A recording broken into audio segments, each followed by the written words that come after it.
1,000 thoughts about theology surely is not theology.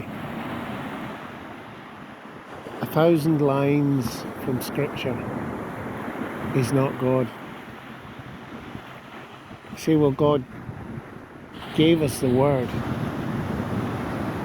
Communicates through His Word. But the Word is only one source of communication. Just as words are important, so is the silence between words.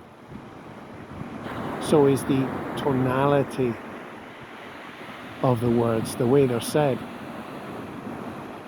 That's lost in a written book, unfortunately, often. So is the original context of the events that took place, which took place in the here and now, not in a distant, sacred past. They were encounter.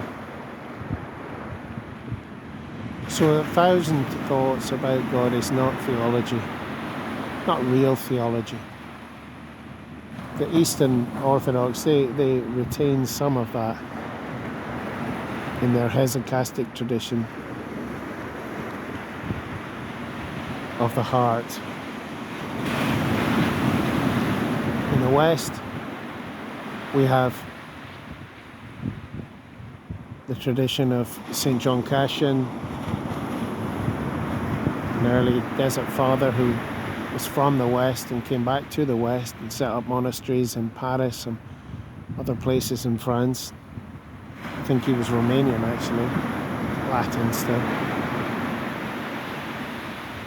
And we also have the Cloud of Unknowing, the beautiful Cloud of Unknowing. It strikes me that unless we put down all the words, at least for a time, then we'll miss it. I said in a previous video about Lao Tzu how he insisted, the author of the Tao Te Ching, he insisted that if a disciple went for a walk with him of an evening, he'd take one disciple each evening. They must be in silence. And this one young monk, he broke the rule and he said, "Wow, what a great sunset." And Lao Tzu was annoyed and he said, "Right, let's go home. Enough." And later on, when his disciples were saying, "What's the big deal?" He just said, "It's a nice sunset." He said, because in the words, he was no longer in the sunset. He was in his words. Now, what I've learned recently in the last week or so is that neuroscience would back that up completely, because it's the left brain that categorizing what they call the interpreter brain. It's the left brain that makes speech and words and the inner voice, who we say we are to ourselves, who we say the world is to ourselves. Our beliefs, worded out, are all left brain constructions. It's the right brain that simply experiences life. The right brain that encounters God. Maybe that's that born again experience that evangelists go on about. Evangelicals, Satori, enlightenment, call it what you want. It's that encounter which forever changes us. Call it being born again. We'll fight over the words. That's left brain divisive categorization into holy and unholy, in and out, for us and against us. But what wisdom of the author of the Cloud of Unknowing. You must put all of your learning, all of your history, under the cloud of unknowing and remain with reality as it is in this moment.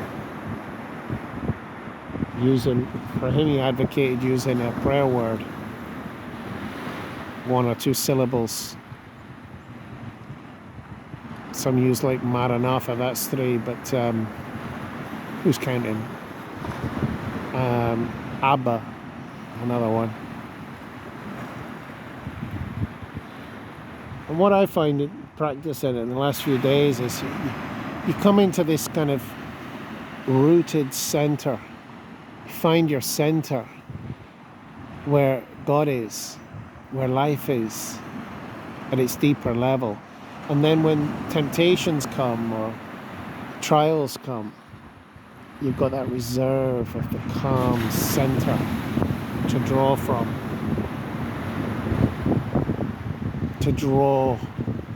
And you see, wow, this desire, say it's for cans of beer or to look at stuff shouldn't be looking at, whatever it is. It's just like flies in the room, but the room is still. Or it's just like the circumference of a circle, but the circle is the center. This is the power of silent meditation and prayer, such as the Cloud of Unknowing advocates. Did I mention in a previous video there was a lady, I got this again from this book, No Self, No Problem. This look from a neuroscientist's perspective at the brain. This lady, she'd studied the brain all her life, and then she ends up having a massive stroke. And her whole left, she'd spent her life mapping the brain, and her whole left side was left paralyzed. She couldn't use it. The whole left side of her brain, that is. And that's the speech side. That's also the side that makes up stories in our heads. So the words in our heads, our thoughts, all of that was gone. And all she had was bare experience of life.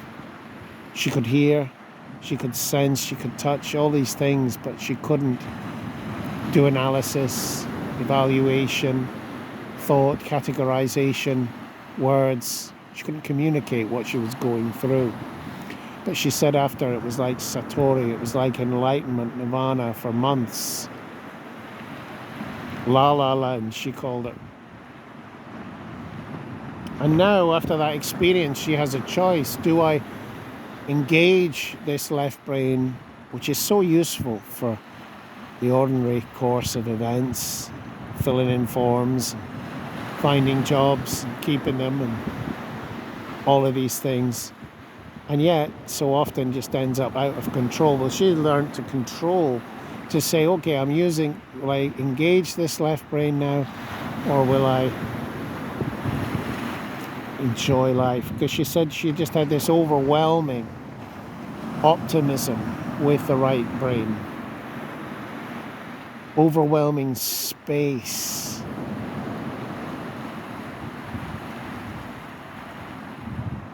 You know, I made a video recently, we walk in the midst of enlightenment, but we miss it with our words, categorization, values, superimposed, our pasts, memories, hurts, value judgments.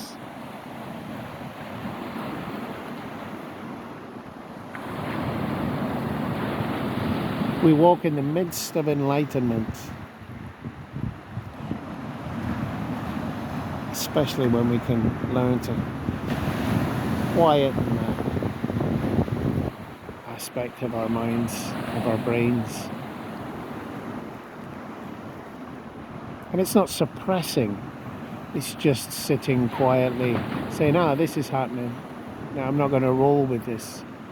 I'm not going to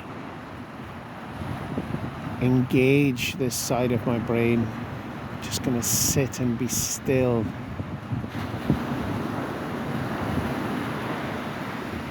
Call it what you will.